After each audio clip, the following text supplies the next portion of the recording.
Januari 2016, dan eksesnya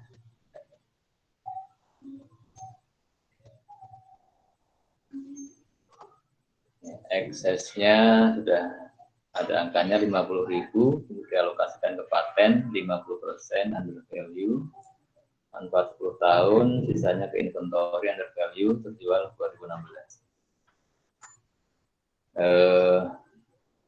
Yang pertama 1 Juli 2016, P menjual tanah, ya, P menjual tanah dengan harga 100.000, kosnya 120.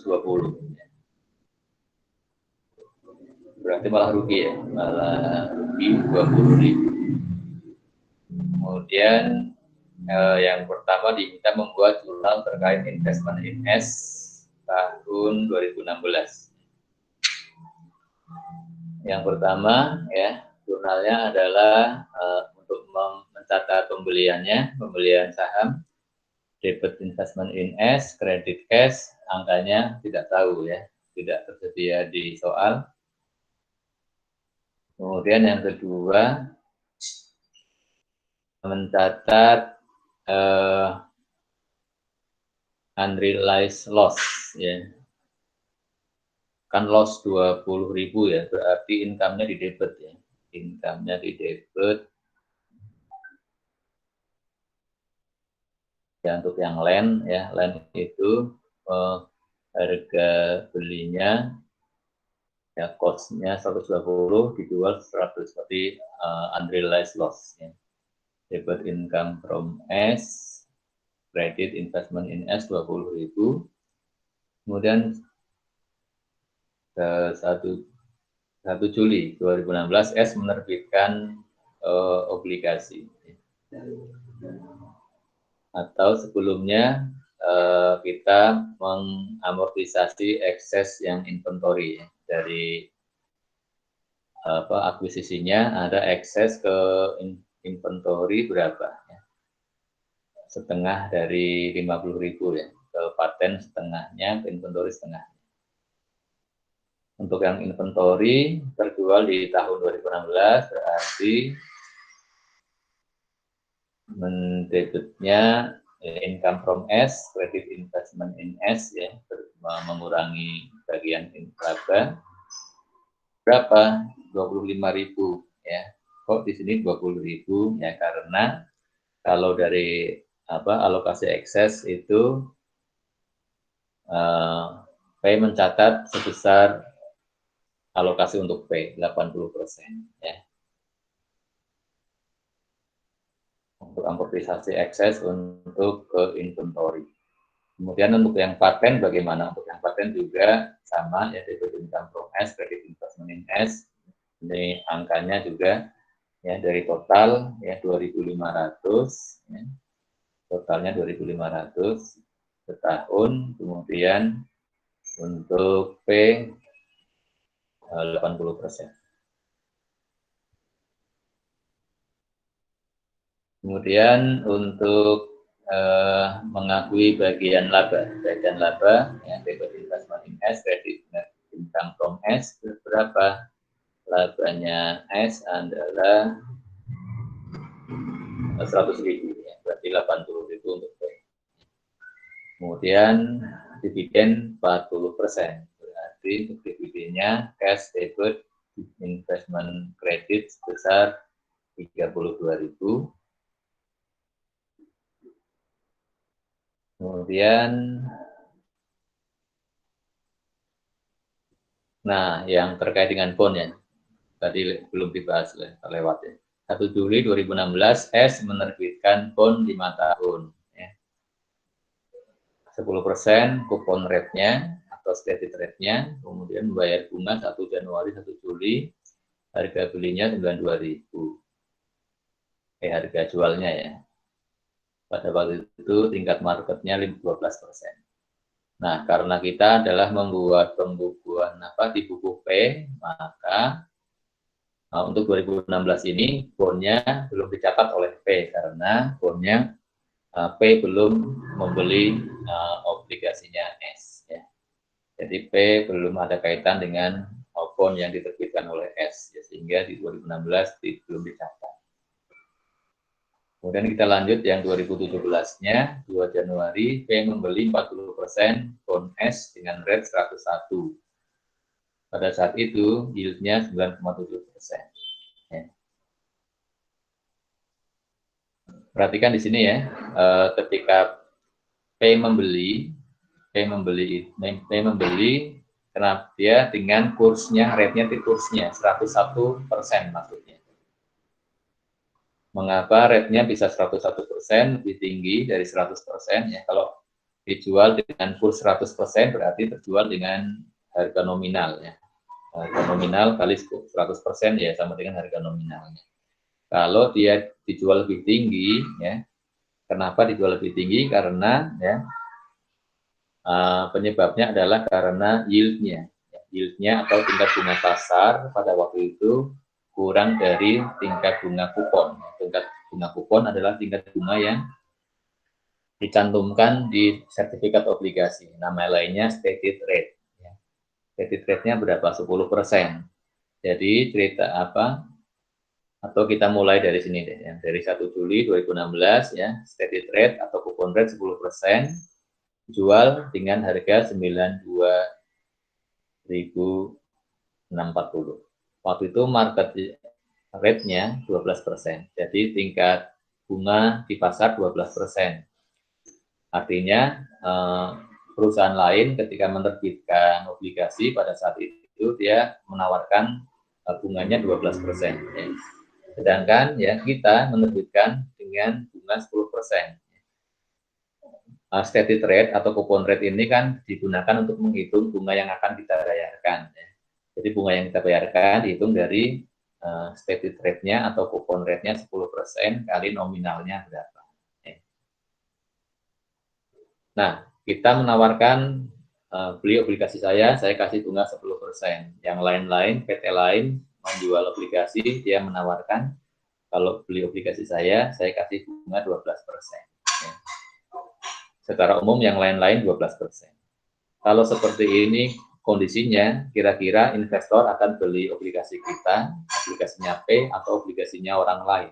Tentunya akan memilih yang hasilnya besar, yang 12%.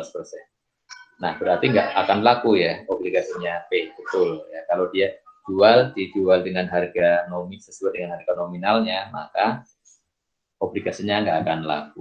Karena orang-orang memilih yang lebih tinggi, yang dijual dengan harga yang bunga yang lebih tinggi.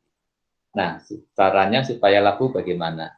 Ya, karena stated rate itu kan tercantum di sertifikat obligasi, ya, sehingga nggak bisa diubah. Maka caranya adalah kita jual diskon. Ya, belilah obligasi saya. Ya memang sih saya kasih bunganya lebih rendah, tapi saya kasih diskon harga jual saya gitu ya. Kalau nominalnya pastinya nominalnya lebih tinggi dari harga jual ya, supaya apa? Supaya laku ya. Kalau nggak begitu nggak akan laku ya. Nah, kemudian tahun 2017 P membeli 40% obligasinya S. Loh, kok sekarang dia membelinya dengan harga lebih mahal padahal dulunya kan di harganya murah ya. Nah, ternyata di tahun 2017 ya yield-nya 9,7%. Ya, maksudnya yield ini adalah bunga pasar ya. Tingkat bunga pasarnya 9,7%. Ada penurunan tingkat bunga. Nah, ketika ya saya menawarkan obligasi dengan 10%. Stated rate-nya kan nggak berubah ya. Tahun sampai dengan tahun sekarang juga nggak akan berubah karena kan dia tercantum di sertifikatnya. Jadi saya menawarkan obligasi 10% bunganya, yang lain-lain pada waktu ini ya sekarang ini menawarkannya kalau beli obligasi yang lain 9,7%. Berarti sekarang obligasi kita laris manis ya, banyak orang mau beli. Nah, ketika banyak orang mau beli, apa yang kita lakukan? Sesuai dengan hukum permintaan penawaran, kalau permintaannya banyak, harganya akan naik. Ya, sekarang kita jual mahal. Ya. Silahkan beli obligasi saya, tapi karena saya kasih bunga lebih tinggi, maka saya akan menjualnya juga lebih mahal. Ya. Makanya di sini naik kursnya di atas 100%. Baik, sekarang kita hitung dulu ya, kita pastikan dulu ya. Jadi pada tanggal 1 Juli 2016, S itu menerbitkan obligasi nominalnya berapa? Karena yang diketahui di sini adalah harga jualnya. Dan harga jual obligasi itu bagaimana menghitungnya? Menghitungnya adalah dari mempresent value-kan ya, bunga yang dibayarkan dan juga nilai jatuh temponya. Ya, kita present value kan. Kalian sudah belajar kan ya. Berarti yang pasti ya nominalnya pasti harus lebih tinggi dari 92.000. Kenapa? Karena ya tingkat bunga pasar lebih tinggi dari tingkat bunga perusahaan, sehingga pasti dijualnya at discount ya, berarti nominalnya lebih tinggi dari ini. Nah, kalau tebakannya berapa? Ya, tebakannya bisa 95, bisa 100 ya. Tapi biasanya obligasi itu kan nominalnya bulat-bulat ya, 100.000, ya 1 juta gitu ya. Sehingga ya, saya menggunakan di sini rumus di Excel ya. Jadi di Excel itu ada rumus present value ya, yang rumusnya adalah yang sama dengan PV ya. Kemudian dalam kurung bla bla bla ya. Bla bla blanya apa? Yang perlu dituliskan yang pertama adalah ya, tingkat bunga pasar ya. Jadi tingkat bunga yang digunakan untuk mencari present value adalah apa? Tingkat bunga pasar. Istilah lainnya adalah yield ya tadi ya, yield atau market rate atau tingkat bunga yang diinginkan oleh investor ya. Atau ya yang seperti itulah istilah yang seperti itu ya. Itu yang itu adalah tingkat bunga yang digunakan untuk mencari present value. Sedangkan kalau tadi ada istilah coupon rate atau di buku pengantar akuntansi disebut sebagai stated rate, yaitu tingkat bunga yang tercantum di sertifikat obligasi. Gunanya apa? Untuk menghitung berapa bunga yang dibayarkan. Ya. Nah, jadi yang pertama yang diperlukan adalah market rate-nya, yaitu berapa market rate-nya adalah berapa di sini informasinya.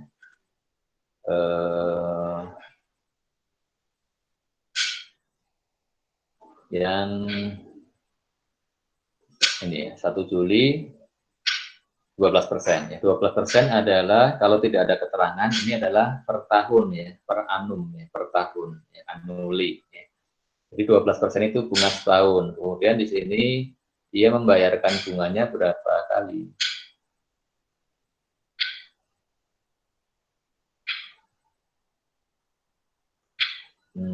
Pembayaran bunganya dibayarkan berapa kali? Enggak diketahui apa? Ini ya. Dibayar 1 Januari dan 1 Juli, berarti setahun 2 kali. Ya. Kalau setahun 2 kali, maka ya maka untuk tingkat pasarnya, tingkat bunganya disesuaikan menjadi 6 bulanan. Maka untuk market rate-nya adalah ya 12% dibagi 2. Kenapa dibagi 2? Karena kita membayar bunga 2 kali setahun. Kemudian N adalah periodenya ya. N itu adalah periodenya ya. Periodenya ya, periodenya. N itu periodenya ya, berarti kan 5 tahun ya. 5 tahun 5 tahun kali 2. Karena membayar bunganya 2 kali setahun. Kemudian yang ketiga PMT. PMT itu apa? PMT itu maksudnya adalah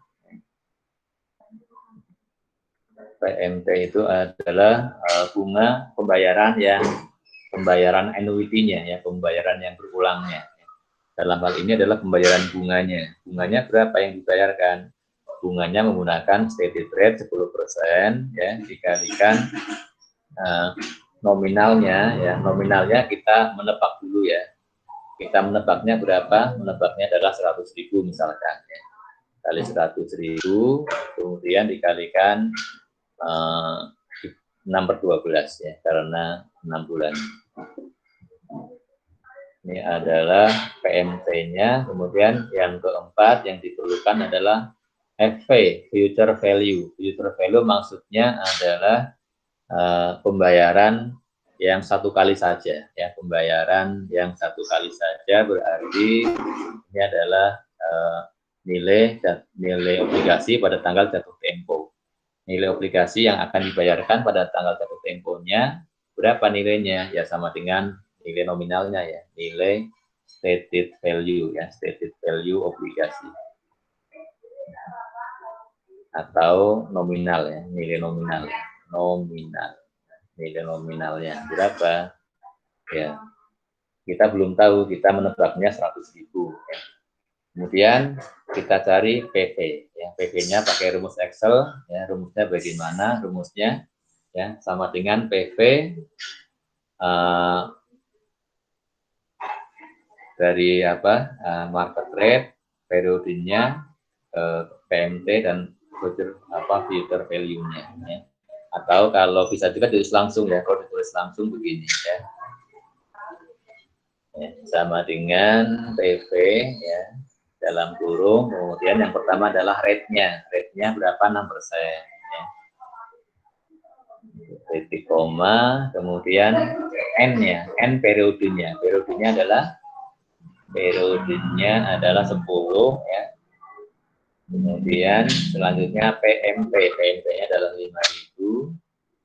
Kemudian FP-nya adalah nilai nominal 100.000, ya, tebakan kita. Kemudian tipenya, ya, tipenya apa, ya, tipenya kalau 0 itu kode 0 akhir periode, maksudnya pembayarannya untuk di akhir periode, ya. Ini yang dipakai selama ini, yang kita pelajari adalah yang rumus present value menggunakan yang pembayarannya di akhir periode, ya. Kita gunakan 0, ya. Maka mendapatkan 92.639,91, ya. Kalau dibulatkan akan menjadi, ya, 92.640, ya. Berarti sudah sesuai dengan di sini, ya, harga jualnya, ya, 1 Juli 2016, ya, S menerbitkan bond dengan harga 92.640, ya. Berarti nominalnya memang betul 100.000, ya. Nilai nominalnya adalah 100.000, ya. Ini, ya. Kemudian untuk obligasi kita memerlukan, nantinya kita perlu ini, ya, membuat tabel amortisasinya, ya. Tabel amortisasi obligasi, ya, bond payable-nya, ya. Menghitungnya bagaimana, ya? Menghitungnya, ya, kalian sudah pernah belajar dulu, ya, di pengakun, ya. Yaitu kita untuk tanggal 1 Juli pada tanggal penjualan obligasi, carrying value-nya 92.640 pembulatannya. Kemudian untuk pembayaran bunga pertama 1 Januari 2017, ya. Nah, untuk yang 1 Januari kan di tanggal 31 Desember kita harus perhitungkan interest expense, ya. Interest expense-nya adalah didapat dari mana? Didapat dari market rate, ya. Market rate-nya, ya, 12% setahun atau 6% sebulan. Dikalikan dengan apa? Dikalikan dengan carrying value sebelumnya. Carrying value awal periode adalah 92.640, ya. Mendapatkan 5.558. Kemudian kita bandingkan dengan cash yang dibayarkan atau cash yang masih payable, ya. Bunga yang dibayarkan atau bunga yang masih payable. Karena bayarnya 1 Juli, 1 Januari, berarti ini adalah masih payable. Kalau ini, ya, cash yang akan dibayarkan nilainya berapa? Nilainya adalah dari angka-angka yang ada di sertifikat obligasi. Stated rate, ya, 10% dibagi 2, ya, dikalikan dengan stated value 100.000. 5.000. Selisih interest expense dengan interest payable itulah amortisasi diskon. Kemudian ditambahkan ke carrying value bond payable, Ya, mengapa ditambahkan? Kan tujuannya supaya pada tanggal jatuh tempo nanti nilainya menjadi 100.000 sama dengan nilai nominal. Ya. Untuk periode pembayaran bunga selanjutnya 1 Juli 2017, interest expense-nya ya 6% dari carrying value yang terkini ya 93198. Cash yang dibayarkan tetap ya bunga yang dibayarkan tidak berubah, amortisasinya sekian, carrying value-nya ditambah lagi. Ya. Kemudian di tanggal 31 Desember juga dengan cara yang sama. Sudah ya. Kemudian untuk bond payable-nya. Ya. Sekarang kita beralih ke yang pembeliannya ya, yang dibeli oleh P yaitu tanggal informasi D. 2 Januari P membeli 40% bond S dengan rate 101, yieldnya 9,7%. Ya. Ini kan membeli 40% ya, membeli 40% ya berarti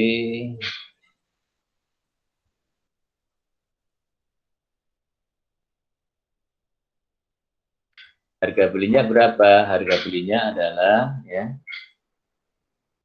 40% dari total nominal obligasi 100.000 dikalikan kursnya 101%.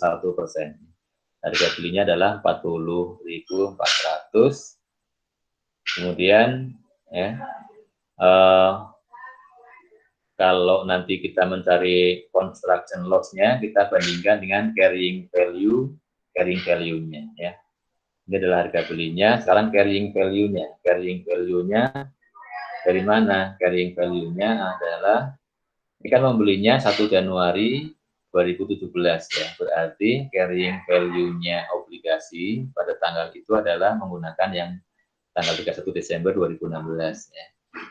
93.198 yang dibeli berapa persen? 40%. Ini adalah carrying value bond, kemudian dibeli dengan harga lebih tinggi, berarti loss yang ada terjadi loss dalam pembelian obligasi tersebut. Ya. Dinamakan constructive loss. Ya. Kemudian kita buat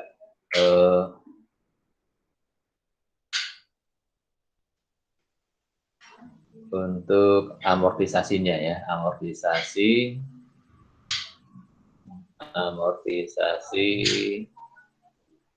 untuk investment income-nya. Ini kalau sekarang kita buat ya amortisasinya ya, amortisasi untuk amortisasi bond investment.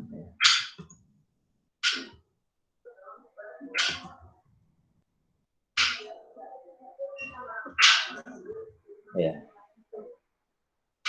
Dimulai dari tanggal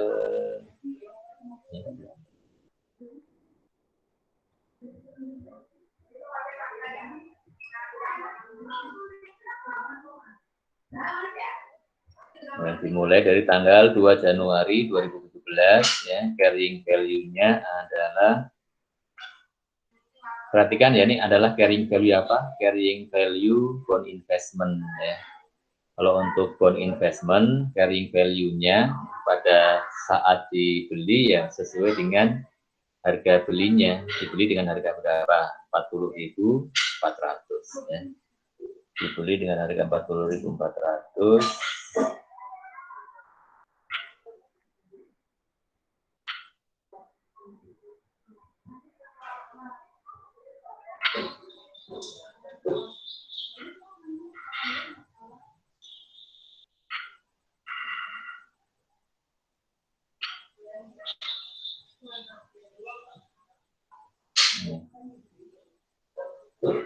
Ya, dibeli dengan harga 40.400, berarti inilah yang menjadi apa? Carrying value bond investment 40.400. Kemudian interest revenue-nya berapa? Kalau interest revenue-nya, kalau untuk bond investment berarti ya dari interest marketnya ya. Marketnya berapa? Marketnya adalah ya 9,7%. 9,7% untuk setahun. Berarti untuk setengah tahun dibagi 2, dikalikan dengan carrying value sebelumnya. Kemudian kas yang diterima, kalau kas yang diterima adalah dihitung dari stated value, stated rate 5% dikalikan dengan nominal yang kita beli 40.000. Berarti 2.000. Amortisasinya selisihnya. Amortisasinya kemudian kita kurangkan ke carrying value. Kenapa dikurangi? Supaya pada tanggal jatuh tempo nanti carrying value bond menjadi sama dengan 40.000, sama dengan nominalnya. Untuk periode kedua 31 Desember interest revenue-nya adalah dengan cara yang sama ya, dikalikan dengan carrying value yang ini ya, yang terkini ya. Kemudian selisihnya amortisasinya 43. Sudah, kemudian jurnal di pembukuan P 2017 ya. Jurnalnya bagaimana? Yang pertama adalah terkait dengan obligasi tadi ya.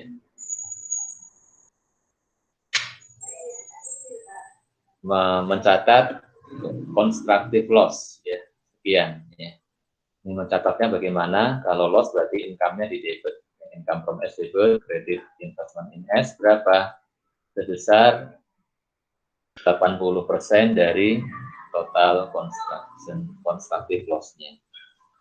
Kenapa dikalikan 80%? Karena obligasinya adalah dari S dijual, kemudian P yang membeli adalah P.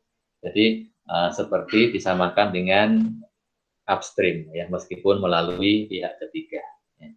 Disamakan dengan upstream perlakuannya, maka untuk P sebesar 80%. Kemudian untuk tahun 2017 kemudian kita direkognisi ya constructive loss-nya ya, sebagian sebesar berapa? Sebesar selisih interest revenue dan interest expense ya, yang diakui oleh P dan S. Ya. Angkanya adalah ya,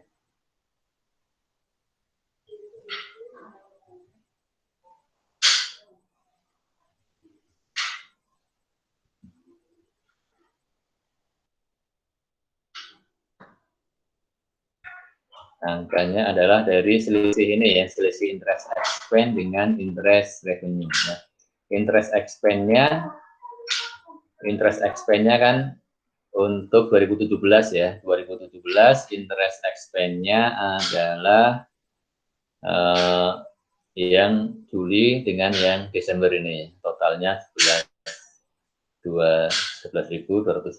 ini untuk 100.000 untuk keseluruhan obligasi. Kalau untuk 40% berarti ya dikalikan 40%. Kemudian ini adalah interest revenue-nya ya, interest revenue 2017. Ya, selisihnya berapa? Selisihnya sama dengan interest expense-nya ya. Ini kita kalikan 40% ya. Ini dikalikan 40%, kemudian dikurangi dengan interest revenue.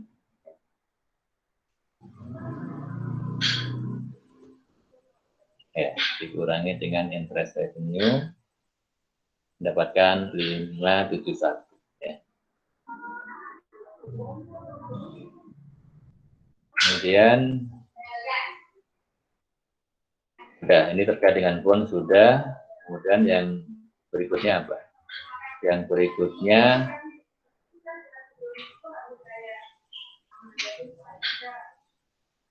yang E, 1 April 2017, P membeli equipment, harganya 150, dengan harga 150, book value 100, berarti ada unrealized gain 50 ya.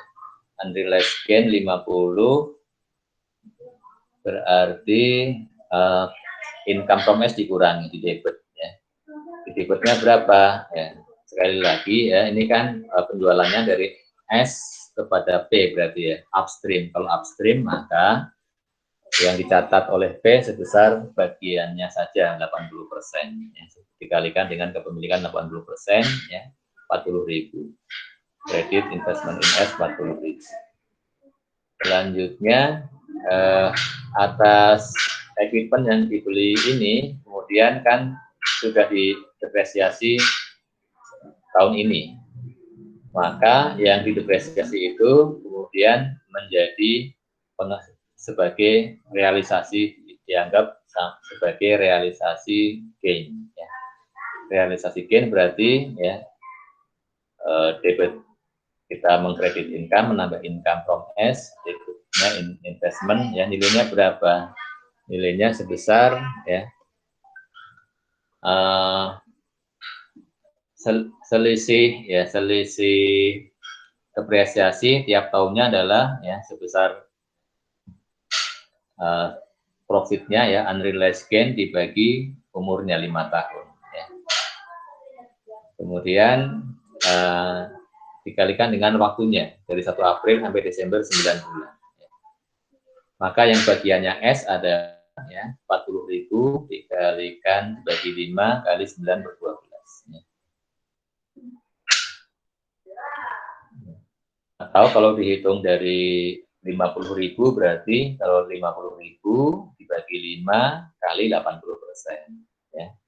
Kemudian dikalikan 9 per 12 ini kalau menghitungnya dari 50.000 ya. Kalau menghitungnya dari 40.000 maka ini kan sudah dikalikan dengan 80% ya. Berarti di sini tinggal dibagi 5 kemudian dikalikan bagian waktunya 9 per 12.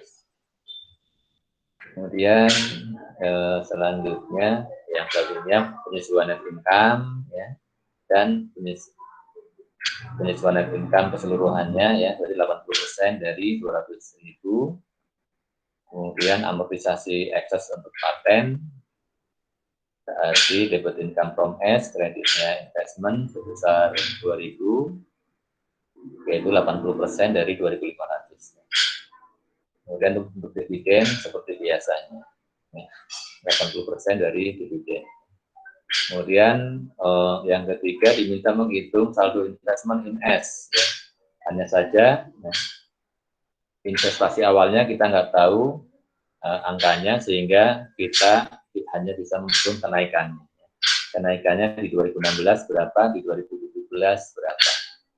Ya, kalau kita sudah menghitung ini ya, misalkan yang di 2017, kalau kita sudah membuat jurnal di P, maka kenaikannya berapa, tinggal ya kita jumlahkan saja ya investment in S-nya ya, berarti kalau ini berarti minus 40 tambah 6.000 tambah 160 minus 2.000 minus 80 ya, mendapatkan sekian ya. Sudah ya, kemudian kita selesaikan ini ya sampai ini ya, jurnal eliminasi. Ya, kita coba selesaikan jurnal eliminasinya. Eliminasi menggunakan metode cost. Ya.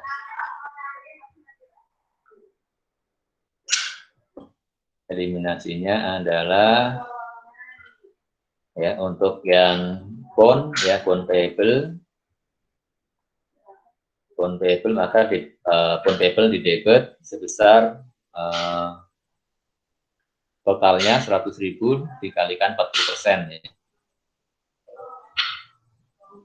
Total maaf ya, bukan nominalnya ya, bond payable at carrying value-nya ya. Carrying-nya berapa ya?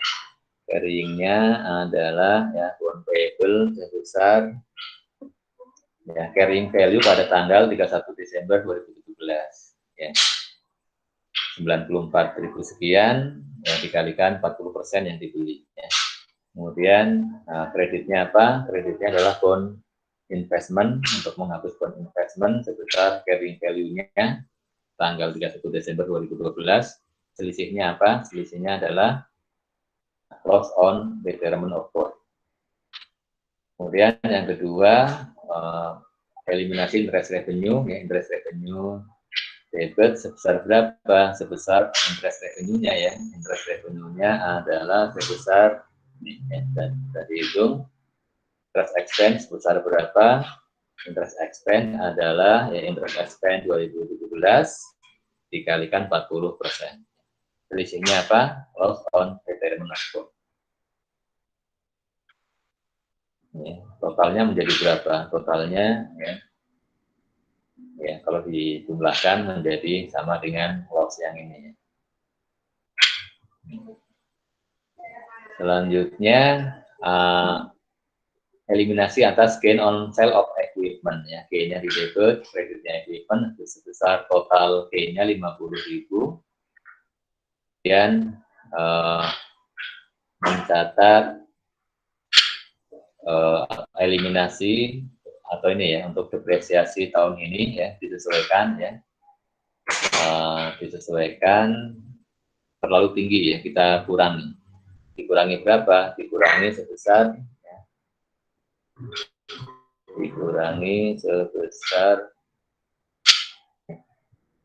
50.000 dibagi 5 tahun dikalikan 9/12 ya. Enggak dikalikan 80%, Pak. Tidak ya, karena ini kan di laporan konsolidasi ya, kita hitung totalnya. Kemudian yang dividend income, ini eliminasi dividend income, kemudian ini eliminasi untuk amortisasi paten ya. Kemudian untuk unrealized gain land ya yang tahun lalu ya. Kalau menurut cost, debitnya RE, kreditnya land. Kemudian NTI expense ya, NTI expense-nya berapa ya? NTI expense dari ya, kalau kita sudah membuat pembukuan di P, maka income from S-nya ya, income from S-nya dijumlahkan semuanya, kemudian ya dikalikan bagiannya NTI 20% ya. Ini karena penjualannya yang tadi penjualannya adalah upstream ya, equipment upstream, kemudian bond juga upstream ya. Kemudian ya dikurangi dividen in S, kredit selisihnya untuk NCI ending. Untuk eliminasi beginningnya BPS ya datanya nggak lengkap ya. Kemudian alokasi paten ya, alokasi amortisasi ekses ke paten dan tinggal ke paten saja. Selanjutnya ini adalah penyesuaian kenaikan equity S ya. Kenaikannya berapa ya, net income-nya S ya 100.000 dikurangi dengan amortisasi atau kenaikan RE ya, kenaikan RE-nya S 100.000 dikurangi amortisasi paten dikalikan 80%. Dikalikan 80%. Ini metode cost, kemudian metode equity kita lihat yang beda apa? Ya, yang beda kalau di tahun pertama ya metode cost maupun equity sama. Ya, yang beda nanti kalau tahun kedua. Kalau tahun kedua di sini menjadi apa artinya? Menjadi RE, kalau di equity investment income. Yang ini juga ya, tahun kedua menjadi RE, ini juga menjadi investment. Kalau tahun kedua, kalau tahun pertamanya masih sama, gain atau loss. Yang lain-lainnya sama ya. Equipment tahun pertama sama. Kemudian di sini berarti angkanya menggunakan ya, income from S ya. Selanjutnya ya tidak ada penyesuaian investasi. Baik ya, demikian ya pembahasan soal kasus nomor 1 ya, bab 6 ya. Yang selanjutnya akan kita bahas di pertemuan selanjutnya. Kita akhiri, terima kasih atas perhatiannya ya. Assalamualaikum warahmatullahi wabarakatuh. Waalaikumsalam. Pertanyaannya ditunda ya. Pertanyaannya ditunda dulu. Terima kasih, Pak. Terima kasih, Pak. Terima kasih, Pak. Sama.